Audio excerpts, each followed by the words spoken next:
Baik, kita lanjutkan pada halaman selanjutnya ya. Kita lanjutkan pada halaman selanjutnya.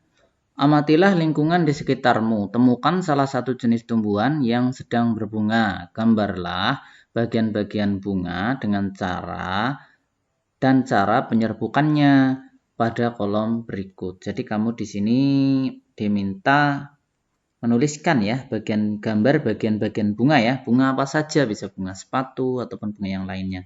Hal pentingnya di sini perhatikan, hal pentingnya bagian penyerbukan itu adalah benang sari. Jadi nanti kamu itu harus mencari bunga, lalu kamu tunjukkan gambar bunganya, lalu kamu tunjukkan gambar ya, digambar ya, gambar bunganya, lalu kamu tulis mana benang sarinya, kamu mana putiknya ya. Saya beri contoh di sini. Nah, ini contoh bunga jagung ya. Benang sarinya yang atas ini benang sari, jadi bisa digambar seperti ini. Benang sari, kemudian tanaman dewasa. Nah, lalu putiknya di mana? Nah, ini kepala putik yang di bawah ini ya. Boleh ditulis seperti ini. Cara penyerbukannya bagaimana? Cara penyerbukannya bisa ditulis seperti yang ada pada lembar halaman sebelum ini ya. Misalnya proses penyerbukannya adalah ketika sebuah tepung sari jatuh di atas kepala putik sampai terjadi pembuahan ya. Ditulis ya, begitu tulisannya penyerbukannya ya.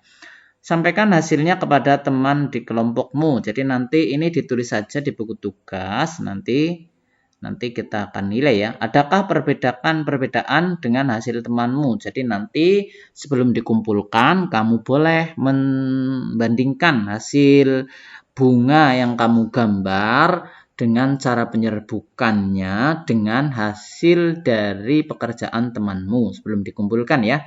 Apakah perbedaannya? Adakah perbedaannya ya? Tentunya nanti pasti mungkin ada ya. Beda putiknya, beda benang sarinya, beda bunganya, beda gambarnya ya. Kemudian diskusikan perbedaan tersebut dengan temanmu. Menurutmu apa manfaat perkembangbiakan generatif? Jadi nanti manfaat perkembangbiakan generatif itu untuk apa? Carilah informasi dan tulis pada tempat yang disediakan. Nanti kamu tulis di sini ya. Besok akan kita bahas. Kita lanjutkan ya. Nah, baik. Nah, ini coba bayangkan seandainya tumbuhan tidak berkembang biak. Apa yang akan terjadi? Tentunya nanti jika tumbuhan tidak berkembang biak, maka berbagai fungsi tumbuhan akan hilang. Seperti manusia akan kehilangan sumber makanan, kehilangan udara yang sejuk untuk bernapas, kehilangan tempat berteduh, kehilangan bahan mata pencaharian, kehilangan makanan, kehilangan pakaian, dan kehilangan banyak yang lainnya. Bunga yang indah bukan hanya tumbuh di Indonesia. Negara-negara lain seperti negara tetangga pun memiliki bunga yang cantik karena kondisi geografisnya yang hampir sama ya.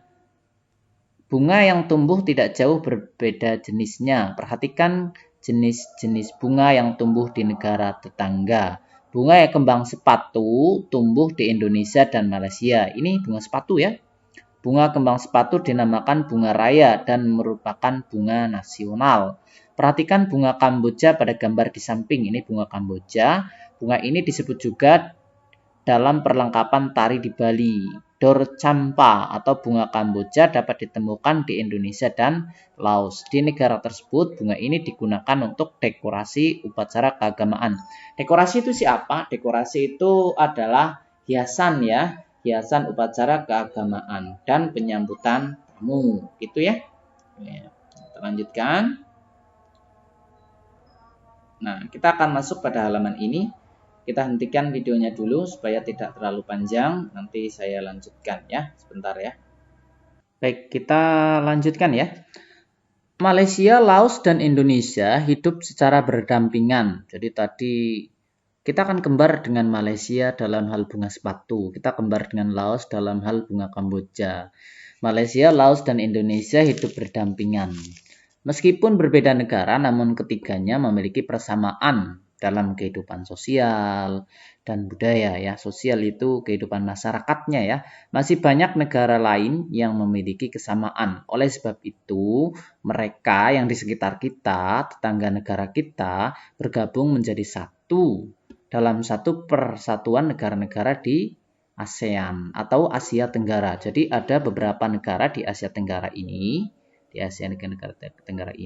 bergabung dalam satu wadah ya, wadahnya itu disebut ASEAN. Kamu pasti pernah merasakan nyamannya hidup bertetangga kan? Nah, hal ini terasa saat semua keluarga saling mendukung, saling membantu, dan saling bekerja sama. Kenyamanan dalam bertetangga perlu diwujudkan karena tiap keluarga memiliki kepentingan yang sama ya.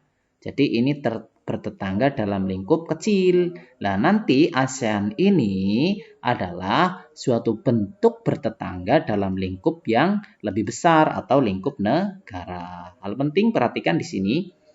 Nah, jadi ASEAN itu didirikan dengan Deklarasi Bangkok pada tanggal 8 Agustus 1967. Kenapa sih harus ada ASEAN? Nah, kenapa sih harus berdiri ASEAN? Yang melandasi berdirinya ASEAN itu adalah karena kita, negara-negara yang tinggal di Asia Tenggara ini, butuh saling membantu. Jadi ini kita butuh saling tolong-menolong, saling membantu. Misalnya Indonesia kurang beras, ya, Indonesia kurang beras. Nah, nanti Thailand bisa membantu beras ke Indonesia. Atau misalnya Malaysia kurang obat-obatan, nanti Indonesia bisa saling membantu Malaysia memberikan obat-obatan. Begitu juga dengan negara-negara yang lain. Tujuan dari ASEAN ini adalah kita saling membantu ketika terjadi kerepotan maupun saling membantu ketika terjadi kekurangan. Sehingga tujuan utamanya adalah supaya dapat bahagia bersama. Gitu ya. Kita lanjutkan ya. Nah, kita lanjutkan ya. Nah, ini ada 5 orang pendiri ASEAN waktu itu. Ada Adam Malik dari Indonesia, Narcisco Ramos dari Filipina, Tun Abdul Razak dari Malaysia, dan Raja Ratnam dari Singapura, Tanat Koman dari Thailand. Kelima orang ini waktu itu memiliki keinginan yang sama, bahwa keinginannya adalah bahwa kita yang berada di kawasan Asia Tenggara itu perlu saling bantu-membantu agar menjadi negara-negara yang kuat, mampu mencukupi kebutuhan hidupnya ya, begitu. Jadi kelima wakil dari 5 negara ini saling menandatangani sebuah perjanjian yang dinamakan Deklarasi Bangkok pada tanggal 8 Agustus 1967. Jadi intinya sederhana. Kenapa perlu ada ASEAN? Karena kita butuh mereka untuk membantu kita ya. Dan mereka juga butuh kita untuk membantu mereka. Semua tidak dapat kita lakukan sendiri. Tentunya kita butuh pertolongan orang lain. Begitu juga Indonesia dalam lingkup yang besar. Kita tidak punya seluruh bahan yang dibutuhkan oleh seluruh masyarakat Indonesia. Maka negara lain kita mintai tolong untuk ikut memenuhi kebutuhan-kebutuhan warga negara Indonesia. Begitu juga negara-negara yang ada di sekitar ASEAN memiliki beberapa kebutuhan yang di negaranya tidak ada, maka butuh Indonesia. Dengan adanya kerjasama ini, diharapkan mereka semua yang ada di Asia Tenggara ini mampu mendapatkan kebutuhan barangnya dari negara-negara tetangganya dengan mudah dan murah tentunya ya. Kita lanjutkan ya. Nah, hal pentingnya, nah ini ya. 5 negara yang menjadi anggota ASEAN pertama pada tahun 1967 kita sudah tulis tadi, ada Indonesia, Malaysia, Thailand, Singapura, dan Filipina. Masih ingat wakil Indonesia siapa? Nah, masih ingat tidak? Ayo. Yang dari Indonesia adalah Adam Malik. Yang dari Malaysia siapa? Ayo, dari siapa? Kita ingat lagi. Nah, kita coba ya. Nah, belum ya. Nah, kita ingat lagi. Ya, kita lihat ya. Yang dari Malaysia itu adalah Tun Abdul Razak ya. Ya, saya tampakkan sebentar lalu kita kembali ke sana ya. Coba masih ingat apa enggak? Nah, ayo.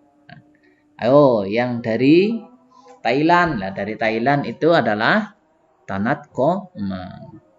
Adapun dari Singapura S. Raja Ratnam.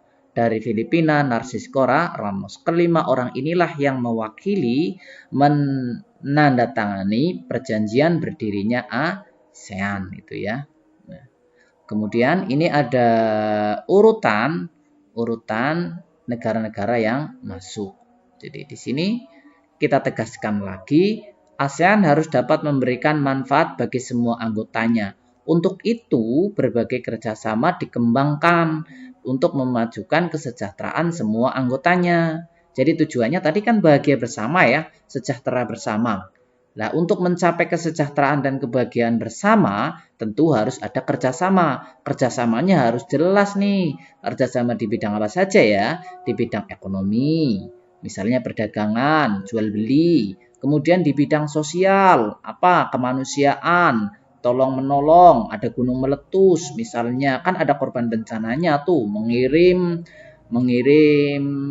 relawan untuk menolong mereka. Kerjasama di bidang budaya, contohnya saling tukar menukar hasil kebudayaan ya.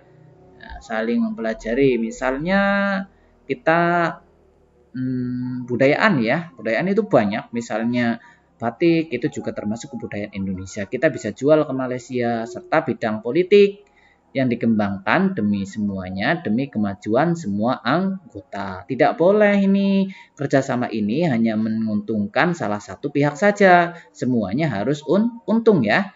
Kalau tidak untung, berarti kerjasamanya hanya keuntungan sepihak. Kalau kerjasamanya hanya menghasilkan keuntungan sepihak, maka kerjasama itu bisa diakhiri.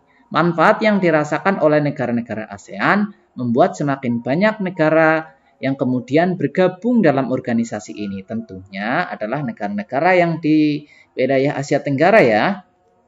Saat ini ada 10 negara yang menjadi anggota ASEAN.